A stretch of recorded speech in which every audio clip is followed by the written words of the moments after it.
Hey boys and girls, welcome back to Storytime with Miss Greps. As you can see behind me, I have some special guests today, and I have them because I am going to start reading to you again from Harry Potter and the Chamber of Secrets. This is the second book in the Harry Potter series, and we started it way back before we got out of school for this whole thing. And I would hate for y'all to not get to finish it. So, just like we did before, where I would do a read aloud and I would do chapters from Wish Tree. Well, now I'm still going to do some read alouds, but I'm also going to read to you from Harry Potter each day. I'm not going to read a whole chapter because the chapters are really long. So I'll probably split them in half. And hopefully we can finish the book by the end of what the regular school year would be. I hope that you are as excited as I am because I have really missed reading to you from Harry Potter and the Chamber of Secrets. So just to do a little review, Harry is in his second year of Hogwarts. He had a hard time getting to Hogwarts this year because the platform, or the barrier to the platform, wouldn't let him and Ron through.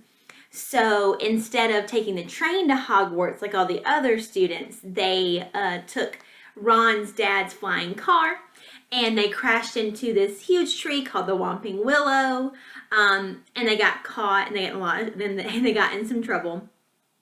But they're going through their school year and they have a new Defense Against the Dark Arts teacher. His name is Gilderoy Lockhart, and he thinks a lot of himself. He's famous and he likes being famous, and he thinks that he is helping Harry deal with being famous, but Harry really doesn't like him.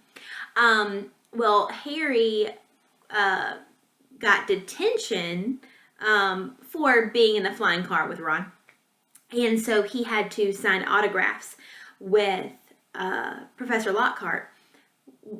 Toward the end of that, he heard this voice.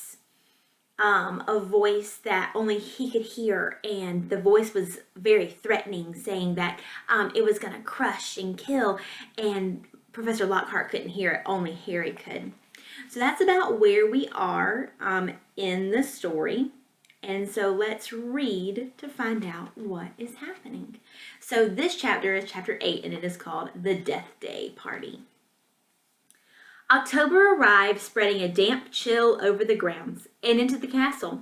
Madame Pomfrey, the nurse, was kept busy by a sudden spate of colds among the staff and students. Her pepper-up potion worked instantly, though it left the drinker smoking at the ears for several hours afterward. Ginny Weasley, who had been looking pale, was bullied into taking some by Percy. The steam pouring from under her vivid hair gave the impression that her whole head was on fire. Raindrops the size of bullets thundered on the castle windows for days on end. The lake rose, the flower beds turned into muddy streams, and Hagrid's pumpkin swelled to the size of garden sheds. Oliver Wood's enthusiasm for regular training sessions, however, was not dampened, which was why Harry was to be found late one stormy Saturday afternoon a few days before Halloween, returning to Gryffindor Tower, drenched to the skin and splattered with mud. Oliver Wood is the Gryffindor Quidditch team captain. Even aside from the rain and wind, it hadn't been a happy practice session. Fred and George, who had been spying on the Slytherin team, had seen for themselves the speed of those new Nimbus 2001s. They reported that the Slytherin team was no more than 7 greenish blurs shooting through the air like missiles. As Harry squelched along the deserted corridor, he came across somebody who looked just as preoccupied as he was. Nearly headless Nick, the ghost of Gryffindor Tower, was staring morosely out a window, muttering under his breath, "Don't fulfill their requirements, half an inch if that." "Hello, Nick," said Harry. Hello, said nearly headless Nick, starting and looking around.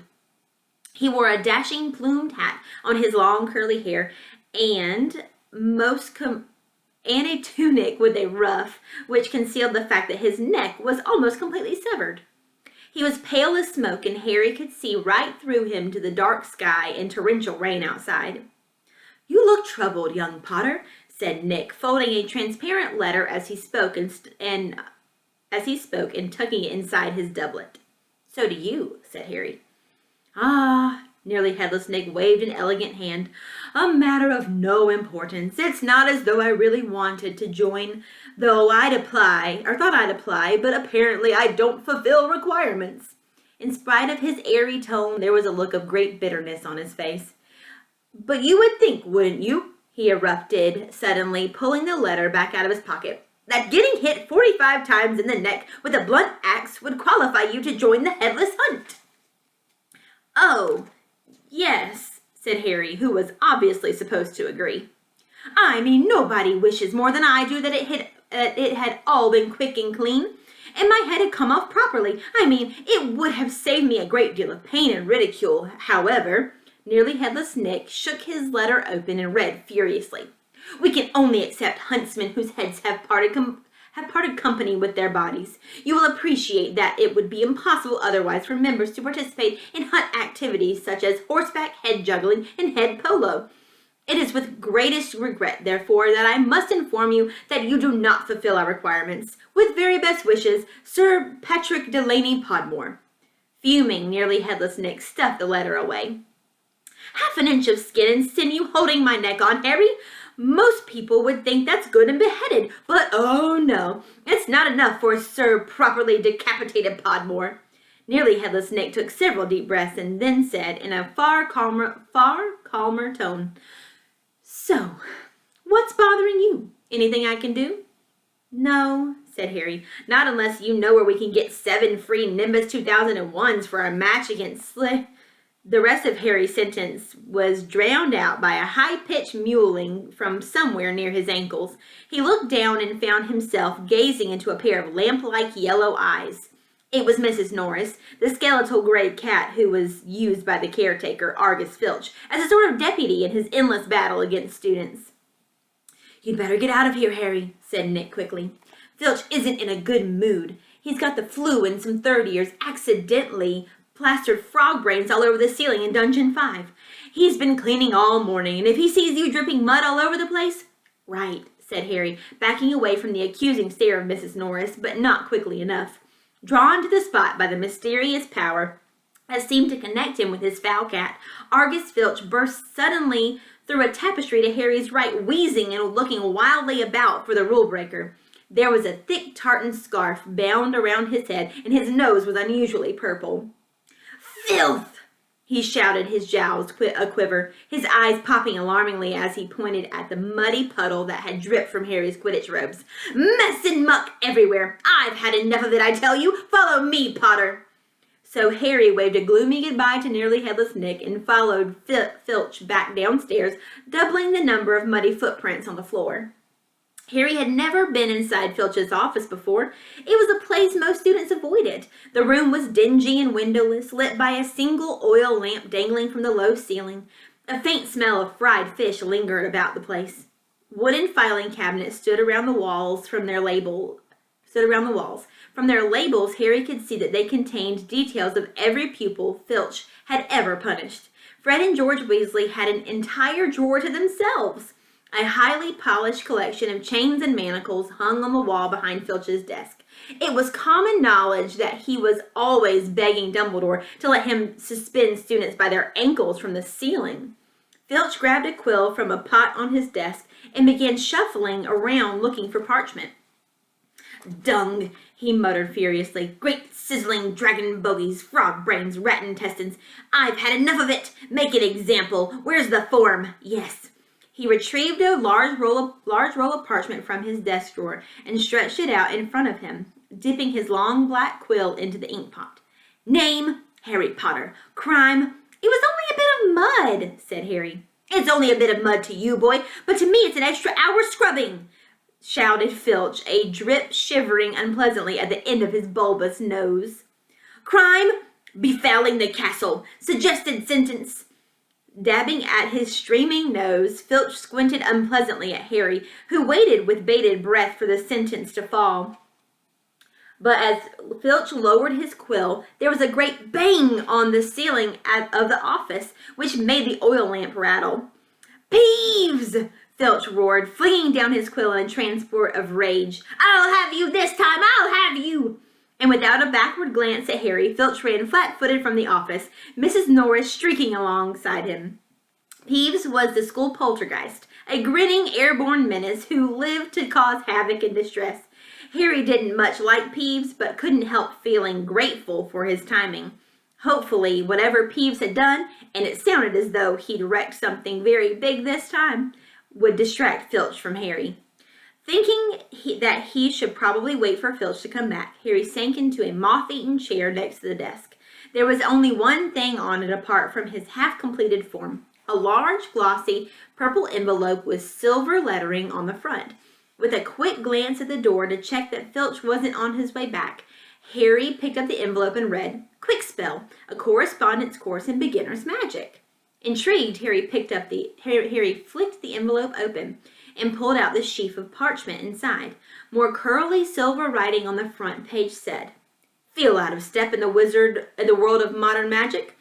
Find yourself making excuses not to perform simple spells? Ever been taunted for your woeful wand work? There is an answer. Quick Spell is an all-new, fail-safe, quick result, easy learn course. Hundreds of witches and wizards have benefited from the Quick Spell method. Madam Z. Nettles of Topsham writes, I had no memory of incantations and my potions were a family joke. Now, after a quick spell course, I am the center of attention at parties and friends beg for the recipes of my scintillation solution. Warlock D.J. Prod of Disbury says, my wife used to sneer at my feeble charms not 1 month into your fabulous quick spell course, and I succeeded in turning her into a yak. Thank you, Quick Spell. Fascinated, Harry thumbed through the rest of the envelope's contents. Why on earth did Filch want a quick spell course? Did this mean he wasn't a proper wizard? Harry was just reading Lesson 1, Holding Your Wand, some useful tips, when shuffling footsteps outside told him Filch was coming back. Stuffing the parchment back into the envelope, Harry threw it back onto the desk just as the door opened. Filch was looking triumphant. That vanishing cabinet was extremely valuable, he was saying gleefully to Mrs. Norris. We'll have Peeves out this time, my sweet. His eyes fell on Harry and then darted to the quick spell envelope, which Harry realized too late was lying 2 feet away from where it had started. Filch's pasty face went brick red. Harry braced himself for a tidal wave of fury. Filch hobbled across to his desk, snatched up the envelope, and threw it into a drawer. Did you read? He sputtered. No, Harry lied quickly. Filch's knobbly hands were twisting together. If I thought you'd read my private, not that it's mine, for a friend, be that as it may, however, Harry was staring at him, alarmed. Filch had never looked madder. His eyes were popping. A tick was going in one of his pouchy cheeks, and a tartan scarf didn't help. Very well, go, and don't breathe a word. Not that, however, if you didn't read, go now. I have to write up Peeves' report. Go. Amazed at his luck, Harry sped out of the office, up the corridor, and back upstairs. To escape from Filch's office without punishment was probably some kind of school record. Harry, did it work? Nearly Headless Nick came gliding out of a classroom. Behind him, Harry could see the wreckage of a large black and gold cabinet that appeared to have been dropped from a great height. I persuaded Peeves to crash it right over Filch's office, said Nick eagerly. Thought it might distract him. Was that you? Said Harry gratefully. Yeah, it worked. I didn't even get detention. Thanks, Nick. They set off up the corridor together. Nearly Headless Nick, Harry noticed, was still holding Sir Patrick's rejection letter. I wish there was something I could do for you about the Headless Hunt, Harry said.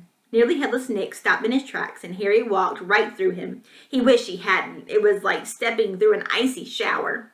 Nearly Headless Nick, but there is something you can do for me, said Nick excitedly. Harry, would I be asking too much? But no, you wouldn't want. What is it? Said Harry. Well, this Halloween will be my 500th death day, said Nearly Headless Nick, drawing himself up and looking dignified. Oh, said Harry, not sure whether he should look sorry or happy about this. Right. I'm holding a party down in one of the roomier dungeons. Friends will be coming from all over the country. It would be such an honor if you would attend. Mr.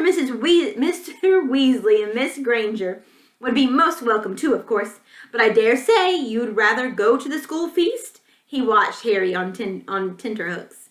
No, said Harry quickly. I'll come. My dear boy, Harry Potter at my death day party. And, he hesitated, looking excited, do you think you could possibly mention to Sir Patrick how very frightening and impressive you find me? Of course, said Harry. Nearly Headless Nick beamed at him. I hope you enjoyed part of today's chapter. I will continue the rest of the chapter tomorrow, and we will find out what happens at Sir Nicholas's death day party. See you next time. Bye!